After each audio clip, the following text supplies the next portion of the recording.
Desde su fundación en 1994, el Museo del Holocausto de Buenos Aires se convirtió en un espacio de referencia para la memoria de la Shoah, tanto a nivel nacional como internacional.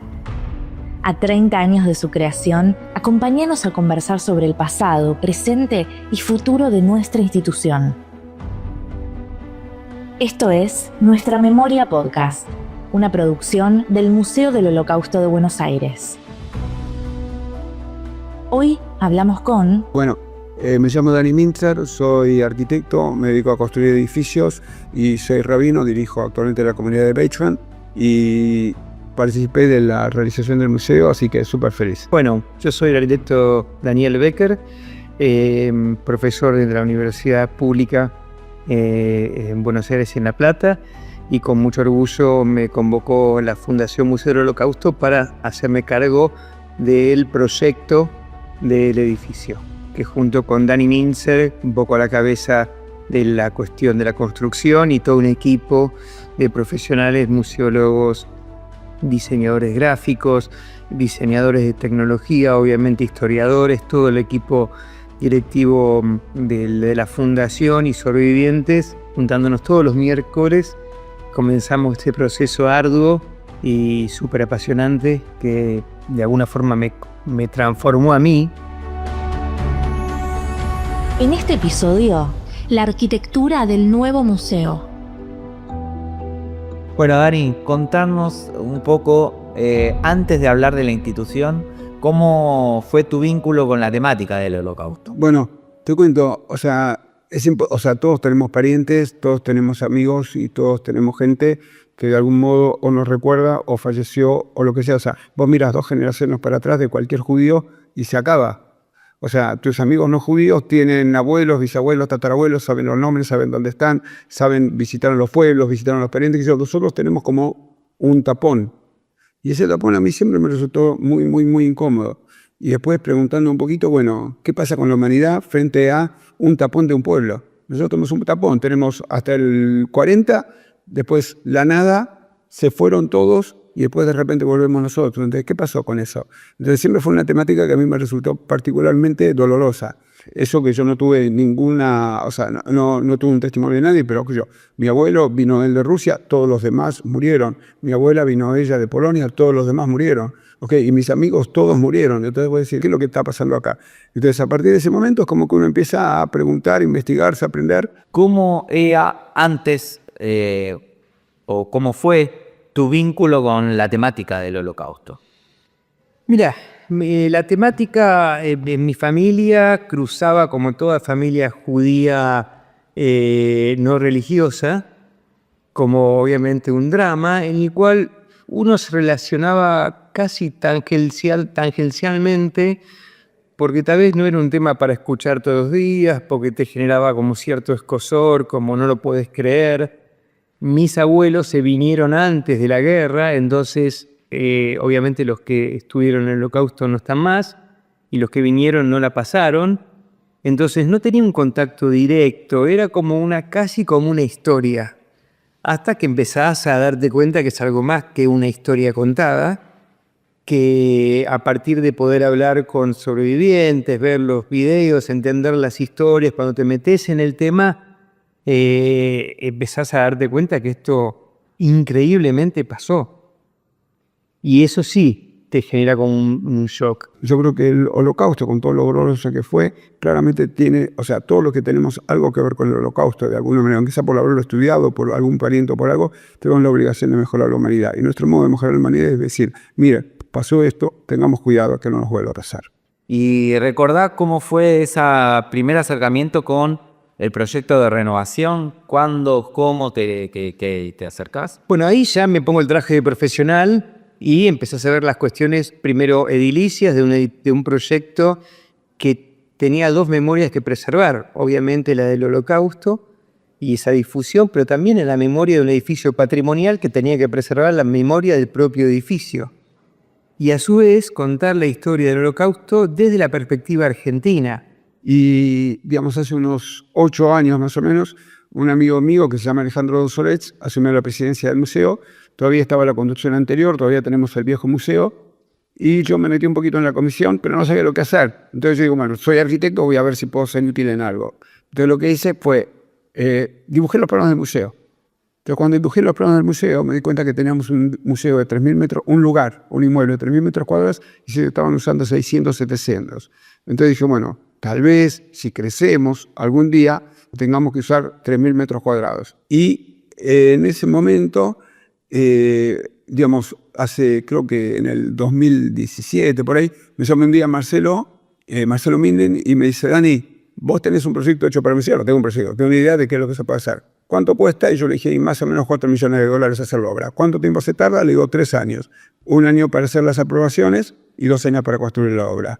Me dice, buenísimo, ¿te animás a hacerlo? Entonces yo enseguida hago alianza con Ari Shapira, que era amigo mío y que estaba como muy metido en lo que iba a ser la futura comisión del museo. Aparece Fabiana, apareces vos, o sea, empiezan a aparecer una serie de personajes y lo llama Dani Becker. Dani tenía mucha experiencia en museos, o sea, Dani había hecho el CCK, que es la mejor obra arquitectónica moderna que tenés en la ciudad de Buenos Aires por lejos, y yo admiraba mucho ese edificio, ya que, y aparte a Dani lo conocía y éramos más o menos amigos, así que viene Dani. También recuerdo que decidimos hacer 2 cuestiones, o 3 cuestiones, el eje de la perspectiva de Buenos Aires, el eje de las perspectivas de los individuos. Pensamos también de que esto estaba dirigido más a grupos, o sea, había lugares físicos a lo largo del recorrido para grupos, las escalinatas y las escaletas del final y el final del recorrido en planta baja. Y también pensamos 2 o 3 lugares, donde uno iba a entender con el cuerpo, no con la mente. Entonces hay una serie de instalaciones que apelan a la emoción y no tanto a la razón o entender la historia. Yo creo que uno viene a un museo del Holocausto no para darse cuenta que, sucedió un holocausto, sino para entender lo que uno ya sabe de una manera distinta. Bueno, de alguna forma yo ya venía trabajando con temas patrimoniales en otros edificios, bueno, el actual Palacio de la Libertad, anteriormente CCK, anteriormente Museo Bicentenario, anteriormente Secretaría de Comunicaciones y otros tantos más. Así que yo entendía lo que se pretendía, que por un lado salvaguardar el patrimonio histórico que representa este edificio, y por otro lado no tenía que estar sacralizado, sino que tenía que haber también una función contemporánea, que es contar esta historia que estamos contando en el museo. Lo que primero hicimos fue, ver lo que había y replantear hasta la última ventana de lo que había para entender qué potencialidades tenía, qué cosas podíamos hacer. No sé si recordás que había unos patios donde después estuvieron los ascensores, tuvimos que llenar algunos, completar, hacer estas dobles alturas, entender las necesidades del museo y también de la Fundación SEDACA en aquel momento. Pero primero trabajamos arquitectónicamente sin los equipos de gráfica, museología, viendo que lo más importante era ese recorrido, detectando qué oportunidades de lugares podían llegar a pasar o suceder cosas más importantes, como acentos a lo largo del recorrido.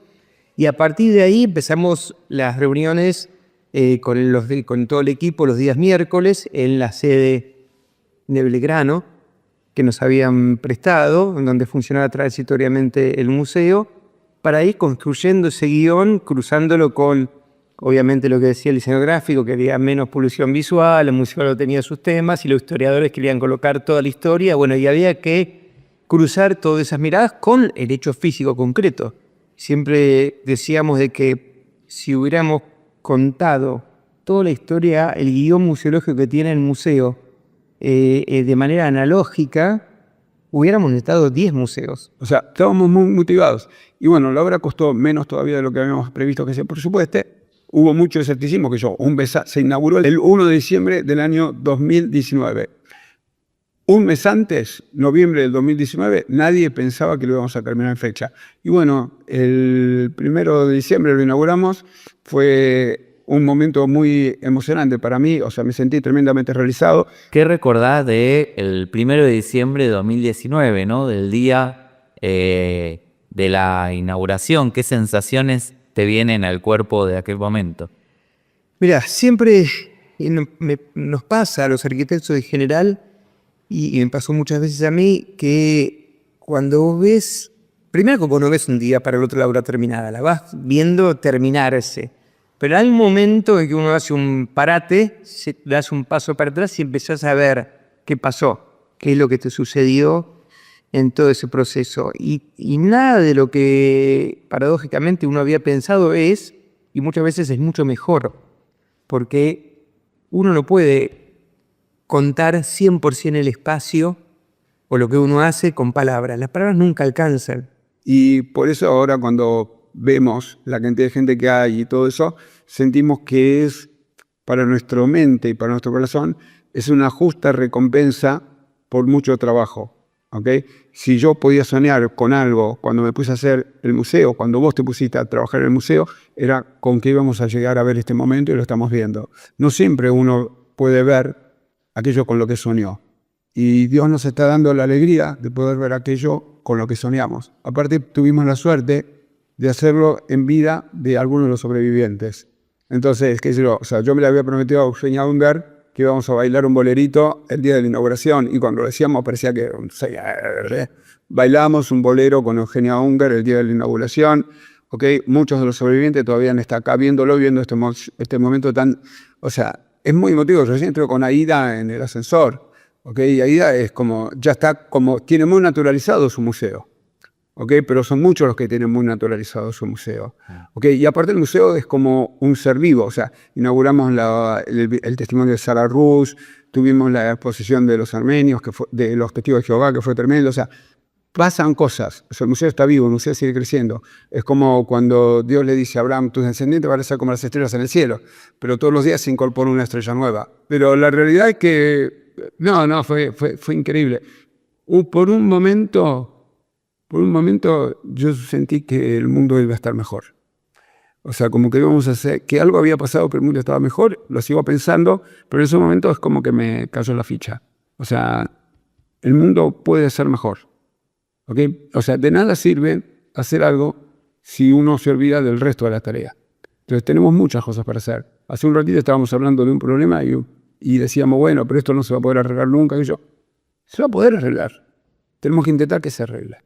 ¿Okay? Somos arregladores seriales, digamos, ¿no? No vamos a terminar como dice, digamos, Pirkei Avot, no podés resolver vos solo la tarea, pero no podés desentenderte de la tarea. Así bueno, ya hicimos esta tarea, haremos la próxima. Y por supuesto los sobrevivientes te generan una relación bastante particular, obviamente privada de respeto, de dolor, y al mismo tiempo de gente brillante como... Gente, por un lado, que es muy, muy mayor y que los entendés. Gente que está muy lúcida, ¿no? Me acuerdo de las discusiones que teníamos con Mónica respecto al logo del museo, ¿no? Que era una discusión profunda que se podía dar en un ámbito casi académico, ¿no? ¿Qué significa la estrella rota? No es la estrella rota, es un momento del judaísmo, es el judaísmo roto. Todo esto inclusive toma mucho... valor y trascendencia al día de las fechas, ¿no? Volvemos a leer el logo del museo en relación a lo que está pasando con este antisemitismo creciente y lo que pasa en Israel y está pasando en el mundo. Así que mi relación era siempre de respeto, de no poder creer. ¿Cuál crees que son los desafíos presentes y futuros del museo a 30 años de su creación? Bueno, me imagino en tu posición estar remándola en dulce de leche en un contexto difícil como Argentina, económicamente, mantener todo este monstruo. Siempre sabemos que las cosas se puede decir. Todo lo que puede entrar agua, va a entrar agua. Todo lo que se puede descomponer, se va a descomponer. Todos los equipos de proyectores que pueden quemarse la lámpara se le va a quemar. Y entonces, mantener todo esto es remar y la verdad que es admirable eso. Así que, por un lado... el día a día no es poca cosa. El día a día me imagino que implica un esfuerzo constante de todo el equipo de la dirección. El desafío me parece, cuesta decir el desafío, pero obviamente que sostener la memoria y todo eso, pero siguen pasando cosas que, entre comillas, llenan de contenido el museo. Así que creo que el desafío va a ser no anquilosarse en lo que pasó, seguir mostrándolo. Cuando la gente ve cuando da la vueltita y ve que es el Luna Park, es otro de los momentos épicos del museo. Dicen, no, esto no puede ser Argentina, el segundo acto nazi más grande del mundo, después del Madison Square Garden. Entonces, pero pasan cosas en mi universidad donde enseño. Entonces, seguramente, y también tenemos que reflexionar como judíos también lo que le pasa a la gente en el Líbano y la gente civil en Gaza. Seguramente es parte de lo que nos convoca como judíos a pensar de que esto es un espanto para todos, ¿no? Pero bueno, estamos bailando en esta historia. El otro día me contó una chica de una organización que para el antisemitismo, el 25% de los encuestados que hicieron, no sé, con qué muestra, qué sé yo, opinaban que los judíos dominan el mundo. A esta altura, opinar que los judíos dominan el mundo, somos 14 millones de personas y dominamos el mundo, me parece medio como molesto.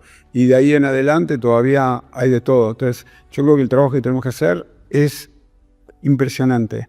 ¿Okay? Tenemos que educar y cuando terminamos de educar, empezar a educar de vuelta. Uno, para que nadie deje de conocer el museo. Okay, el museo está tremendo. Vengan solamente a ver a la gente que viene al museo. Y después vengan a ver el museo. Y después quédense a ver la muestra más veces. Okay, porque tenés 3 niveles de visita del museo. El primero, de ver a la gente que viene al museo. Ya eso, como judíos, nos hace ponernos orgullosos. Segundo, ver la muestra. Y tercero, ver los detalles de la muestra. Escuchar los testimonios, mirar las cosas despacito. Esa es una invitación que le hago a la gente. Y la otra invitación que le hago a la gente, aunque parezca una boludez, tenemos que construir un judaísmo mejor y un mundo mejor.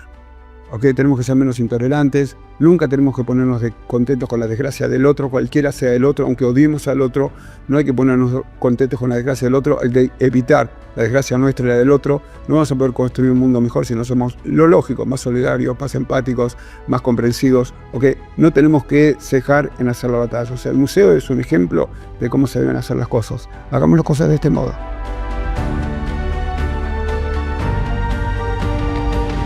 Esto fue Nuestra Memoria Podcast. Seguinos en @Museo Shoah en todas nuestras redes. Idea y realización integral, Jonathan Karstenbaum y Federico Treger. Locución y grabación, Juliana Fink. Producción artística, diseño sonoro y edición, Marco Tonizo. Agradecemos especialmente a todas las personas que participaron de este proyecto y te esperamos en el próximo episodio de Nuestra Memoria Podcast. Esta producción fue realizada por el Museo del Holocausto de Buenos Aires.